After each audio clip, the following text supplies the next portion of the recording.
सबसे पहले तो धर्मवीर जी बहुत बहुत आपको बधाई कि आपने निमसेट में जो है वो 228 रैंक अचीव की है। तो यहाँ पर आज के इस वीडियो में हम लोग बात करेंगे कि आपने कौन कौन सी क्या क्या मतलब स्ट्रेटजी अपनाई जिससे कि आपका एग्जाम जो है अच्छे से क्रैक हुआ। ठीक है। और क्या क्या बीच में समस्याएं आई, क्या क्या बीच में परेशानियां आई, इन पर हम लोग बात करेंगे। लेकिन उससे पहले आप अपने बारे में थोड़ा सा ब्रीफ इंट्रोडक्शन दे दें। और हम बता दें बच्चों को कि धर्मवीर जी विधुना से हैं और ये यूपी में है। ठीक है। तो बाकी आप अपनी डिटेल अपने आप बताएं और कैसे आपने 10th और 12th और फिर उसके बाद में ग्रेजुएशन कहाँ से किया। ठीक है। और कैसे पता चला आपको कि हमें एमसीए करना चाहिए, और फिर उसके बाद में कैसे आया पता भी चल गया कि बीसीए के बाद एमसीए होता है, लेकिन क्यों करना चाहिए, इन सब पर आप अपना बताएं। सर, सबसे पहले तो आपको सर बहुत बहुत धन्यवाद। सर, सबसे पहले मैंने स्टार्टिंग की थी सर। मेरी जर्नी जो स्टार्ट हुई थी सर 10th से। मुझे कुछ भी नहीं पता था कि मुझे आगे करना क्या है। सर, जब मैंने 10th किया, फिर ये स्ट्रीम मैंने सेलेक्ट कर ली थी कि मुझे मैथमेटिक्स की फील्ड में ही जाना है। फिर मैंने सर मैथमेटिक्स में अच्छा किया और 12th किया। तो सर एक बार क्या हुआ कि एक टीचर आए ऐसे ही इंट्रोडक्शन के तौर पे, मतलब गेस्ट टाइप के आए थे। तो उन्होंने मुझे बताया कि आईआईटी भी एक इंस्टीट्यूट है जिससे तुम अगर इंजीनियरिंग करते हो तो बहुत अच्छा रहेगा। और मतलब अपने स्कूल से अभी तक कोई भी स्टूडेंट आईआईटी नहीं क्रैक कर पाया है। तो फिर सर उसी दिन मैंने सोचा था कि कोई अब तक नहीं कर पाया मेरे स्कूल से, तो मैं करके दिखाऊंगा। तो सर उसी बीच मैं 12th में ही था, तब तब मैंने सर आईआईटी का फॉर्म भरा। और सर मैंने मतलब विदाउट कोचिंग वगैरह कोई तैयारी नहीं की थी, पर घर पे सर सेल्फ स्टडी से ही मैंने प्रॉपर तैयारी की थी। तो फिर मैंने सर जेई मेंस वगैरह क्वालिफाई कर लिया था।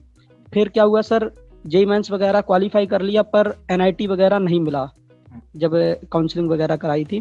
फिर सर उसके बाद क्या हुआ कि फैमिली भी मतलब तैयार हो गई कोचिंग वगैरह कराने के लिए। 1 साल मैंने ड्रॉप किया। तो सर फिर तैयारी मतलब मैंने यूपी बोर्ड से 12th वगैरह किया था और फिर तैयारी इंग्लिश मीडियम में की थी। तो सर शुरू में थोड़ी सी चीज़ें मतलब दिक्कतें आ रही थी। मैंने एक तरह से मतलब नई लैंग्वेज से पूरी हर चीज़ें सीखी। तो सर उसमें से थोड़ा मतलब मुझे दिक्कत आई। और फिर से मैंने मतलब जेई मेंस वगैरह क्वालिफाई कर लिया, एडवांस भी दिया, आईआईटी का 2 बार मैंने दिया था सर। लेकिन इंस्टीट्यूट वगैरह अच्छा इंस्टीट्यूट नहीं मिल रहा था, अच्छी एनआईटी नहीं मिल रही थी। मिल भी रही थी तो मणिपुर मिजोरम वगैरह दूर मिल रही थी और ब्रांच भी मेटलर्जी वगैरह थी।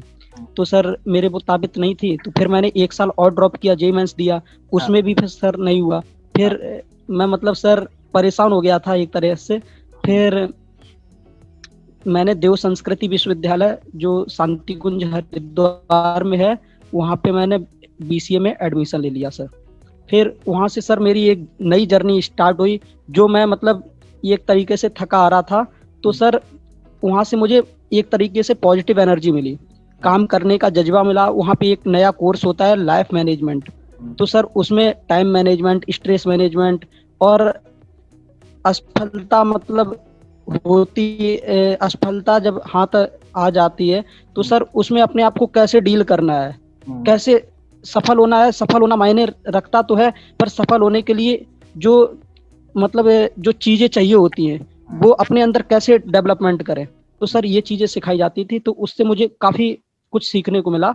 और वहीं से फिर सर मैंने ऊंची उड़ान भरने का मतलब एक अपने अंदर हौसला तैयार कर लिया था। तो जैसे यस आप सर। जब बीसीए में गए तो फिर कैसे समझ में यस सर। आया या किसी ने बताया आपको कि निमसेट भी कोई एग्जाम होता है, एनआईटी भी इससे मिलती हैं, ये कैसे पता चला? Yes sir.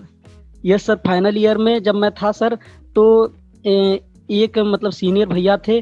तो हाँ। उन्होंने बताया कि निमसैट एक एग्जाम होता है जो एमसीए के लिए होता है और एनआईटी में एमसीए करा होता है इसके थ्रू। तो अच्छा। सर फिर मैंने इसका सिलेबस वगैरह नेट से डाउनलोड किया, सब हाँ। कुछ देखा। फिर सर मैंने फाइनल ईयर में ही तैयारी स्टार्ट की। और फिर लॉकडाउन की वजह से तैयारी करने का ज़्यादा मौका मिल गया और फिर मैंने सर तो इसमें एक इसको इम्पोर्टेंट कर बात रखा ये था। कि और जैसे सर हाँ बताइए। सर मैं मतलब पहले तो सोचा था कि 2021 तक पूरी तैयारी हो पाएगी, पर हम्म, लॉकडाउन की वजह से पेपर लगातार आगे बढ़ रहा था, तो सर मैंने फिर इसी बार तैयारी में और अधिक मेहनत शुरू कर दी। और सर टेस्ट सीरीज जो आपकी मैंने ज्वाइन की थी सर, उससे प्रॉपर एनालिसिस करने का मौका मिल गया सर। हाँ, तो जो तो भी है सर, टेस्ट सीरीज की वजह से मुझे काफ़ी हेल्प मिली है तो एग्जाम स्कोर करने में। सबसे इम्पोर्टेंट बात, जैसे जब आप तैयारी कर रहे होंगे, ठीक है, तो वैसे तो यस सर। मैसेज करते थे आप व्हाट्सएप पे, हमेशा डाउट अपने क्लियर रखते थे, ठीक है, कोई समस्या आती थी फॉर्म के रिलेटेड या फिर जो भी है, ठीक है, कि ये चीज़ें अपलोड करनी है, डॉक्यूमेंट्स अपलोड करने हैं, कैसे होगा क्या होगा, ठीक है, डेट बढ़ जाती थी। तो वो तो अलग चीज़ें हो गई, लेकिन ये है कि जब आप जैसे तैयारी कर रहे होंगे तो बहुत सारी प्रॉब्लम्स आई होंगी, प्रॉब्लम्स इन द सेंस कि कभी क्वेश्चन आपसे सॉल्व नहीं हुए, ठीक है, या मान लो कभी आपने टेस्ट दिया और उसमें आपके मार्क्स जो है अच्छे नहीं आए, ठीक है, तो फिर आप कैसे अपने आप को मोटिवेट करते थे, क्योंकि बहुत सारे स्टूडेंट में ये प्रॉब्लम्स होती है, हमें कॉल करते हैं सर टेस्ट में नंबर अच्छे नहीं आ रहे हैं, ठीक है, और क्या करें, टेस्ट देने के बाद ऐसा लगता है कि हमारा होगा ही नहीं, ठीक है, तो फिर आप उसके लिए क्या कहना चाहेंगे? सर कभी कभी तो लगता था टेस्ट सीरीज में कि होगा नहीं, हाँ। पर सर जब मैं प्रॉपर मतलब जब मैंने चीजें मैथमेटिक्स मतलब पढ़ी थी, तो सर एक सीक्वेंस से पढ़ी थी। हम्म, और मैं सर बीच बीच में नहीं पढ़ता था कि ये चैप्टर पढ़ लिया ये पढ़ लिया। हम्म, सर एक प्रॉपर सीक्वेंस से जब पढ़ते हैं ना चीजें, तो सर उसका मतलब और रिवीजन टाइम टू टाइम करते रहते थे सर, तो हाँ, उससे मुझे काफी बेनिफिट मिलता था, उससे मैं मोटिवेट रहता था। पर जब सर टेस्ट सीरीज वगैरह में नंबर काम आते थे, तो हाँ, सर मैं एक पुस्तक है मतलब मेरी यूनिवर्सिटी में हाँ, दी जाती है, हारिए ना हिम्मत, वो सर मैं पढ़ लेता था, तो सर फिर उससे मुझे एक जज्बा मिल जाता था फिर से मेहनत करने का।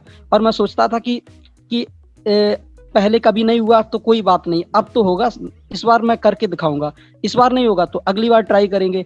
अच्छा, सर एक स्टोरी है, महाराणा प्रताप जब युद्ध वगैरह जीते थे तो 16वीं बार उन्होंने ट्राई किया था, तो हाँ, सर जब वो कर सकते हैं तो मैं क्यों नहीं ट्राई कर सकता, मैं यही सोच रहा था अच्छा। बस। तो जैसे जब आप तैयारी कर रहे थे तो आप किस एनआईटी तक सोच रहे थे, मतलब कहाँ तक सोचा था आपने कि कितनी रैंक तक आप एक्सपेक्ट, जैसे सर वैसे तो बहुत अच्छी रैंक है आपकी 228, बट कितनी एक्सपेक्ट की थी आपने? सर एक्सपेक्ट तो की थी अंडर, शुरू में जब तैयारी स्टार्ट करने से पहले मैंने एक्सपेक्ट की थी कि अंडर 500 लाना है। हाँ, तो फिर लॉकडाउन वगैरह आगे बढ़ा, फिर मुझे लगा कि अंडर 300 लाना ही है। और सर मेरी जो चॉइस थी वो एनआईटी वारंगल थी हाँ, और इलाहाबाद मिल गई है। अच्छा हाँ। अच्छा, नहीं इलाहाबाद भी बहुत अच्छी एनआईटी है, ठीक है, और मतलब ये तो होता ही है, अपनी अपनी यस सर। एनआईटी जो है ड्रीम, बहुत सारे बच्चे ऐसे होते हैं कि इलाहाबाद नहीं जा करके कालीकट कुरुक्षेत्र जाते हैं, कोई कहता है कि जमशेदपुर हमारे पास में है तो जमशेदपुर लेंगे, वो तो अपनी अपनी चॉइस है। तो अब आप कैसा फील करो, घर वाले जो है आपके सेटिस्फाइड हैं, खुश हैं कि नहीं है? सर बहुत खुश हैं घर वाले। अच्छा अच्छा, ठीक है। सर सभी रिश्तेदार भी काफी खुश हैं। हाँ, हाँ। ये तो है, क्योंकि दरअसल बात ऐसी होती है कि एग्जाम क्रैक करने का मतलब है कि कुछ पॉजिटिव, ठीक है, एक स्टेप आगे आप बढ़ गए लाइफ में, तो ये तो एग्जाम क्रैक करने का होता है, ठीक है, और इसमें आसपास का माहौल है, ठीक है, लोग बताएंगे भी कि रणवीर जी ने ये किया है, आपको भी ये करना चाहिए। अब जैसे जो बच्चे 2020 में या 21 में 22 में एग्जाम देंगे, तो उनके लिए आप क्या कहना चाहेंगे, कि कैसे मतलब कंटिन्यूअस रहें, क्योंकि हमने बहुत बार देखा है बच्चे तैयारी तो बहुत जोरों से शुरू करते हैं, लेकिन उसको एंड तक पहुंचाने के लिए जो है वो नहीं पहुंच पाते हैं, तो इसीलिए हमने आपका इंटरव्यू रखा कि आप इस बात को अच्छे समझ पाएंगे कि लास्ट तक हमें कैसे टिके रहना है।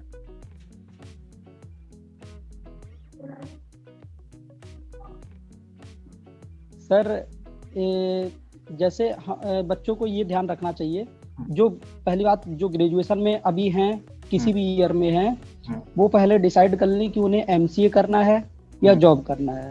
हम्म, अगर जॉब करना है तो वो अभी से प्लेसमेंट वगैरह की तैयारी करें, कुछ ऑनलाइन कोर्सेज वगैरह भी कर लें।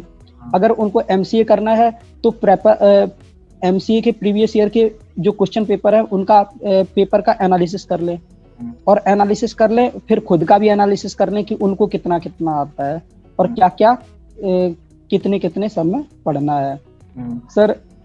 और दूसरा ये है कि उनको प्रॉपर टाइम मैनेजमेंट करना है कि अपनी ग्रेजुएशन की भी स्टडी करनी है और साथ में ही अपने एमसीए के लिए मिनिमम डेली कम से कम 2 से 3 घंटे मिनिमम तो देना ही है, इससे कम तो नहीं चलेगा, इससे ज़्यादा ही सही रहेगा। और सर मैथ के जैसे कुछ टॉपिक हैं, कैलकुलस हुआ, कोऑर्डिनेट ज्योमेट्री हुई, पीएनसी प्रोबेबिलिटी हुई, वेक्टर हुई और स्टैटिस्टिक्स हुई, तो ये चीज़ें मतलब एग्जाम में मतलब गेन कराने के लिए, मतलब मार्क्स ज़्यादा गेन कराने के लिए ये चीज़ें काफ़ी हेल्पफुल है। तो इन चीज़ों को पहले कर लें और समय समय पर रिवाइज करते रहें। अच्छा। रिवीजन करने से रिवीजन करने से उनके अंदर एक कॉन्फिडेंस डेवलपमेंट होगा। तो एक बार फिर से आपको बहुत सारी बधाई, और आप इलाहाबाद जा रहे हैं, ठीक है, और आपके क्लासमेट्स यहाँ पे जो भी बच्चे, बहुत सारे लोग आपको इंस्पायर स्टडी से मिलने वाले हैं वहाँ पर, ठीक है। और अपने प्लेसमेंट के लिए आपको पहले से ही शुभकामनाएं, बधाई, ठीक है। और अच्छी सी आप जो है सफलता प्राप्त करें इलाहाबाद जा करके, और अच्छे से वहाँ पर भी आप मेहनत करें और लोगों को भी मोटिवेट करते रहें, जो भी थोड़ा सा भी डिमोटिवेट हो तो आप उनको मोटिवेट करते रहें। Yes sir. ठीक है, तो thank you so much sir. मैं एक बात बिल्कुल बिल्कुल। Yes sir, thank you sir. बोल सकते हैं सर एक मैं बात बोलना चाहूँगा। हाँ। जो बच्चे मतलब अभी तैयारी कर रहे हैं, तो कभी कभी उनको फील आएगा कि टेस्ट में नंबर कम आ रहे, मेरा सिलेक्शन कैसे होगा। हाँ। तो उसके लिए सर वो अपनी तैयारी तो करें ही, मिनिमम वो कम से कम अपने आप को 10 मिनट सोने से पहले अपने आप को दें। हाँ। और खुद की एनालिसिस करें। हाँ। कि जो आज आपने अचीवमेंट मतलब अचीव किया है वो क्या कल से बेहतर था। अच्छा। और सुबह जागने से पहले 5 मिनट ये सोचे कि आज आपको करना है वो करना है जो कल आपने नहीं किया, आज आपको क्या क्या स्टडी करना है। तो इससे क्या होगा सर, एनालिसिस बना रहेगा और बच्चे मतलब उनका हर दिन एक नया एग्जाम की तरह होगा। बिल्कुल। तो सर फिर उनको एग्जाम के समय दिक्कतें नहीं आएंगी। हाँ, चलिए ठीक है, ओके, तो thank you so much. Thank you sir. Okay.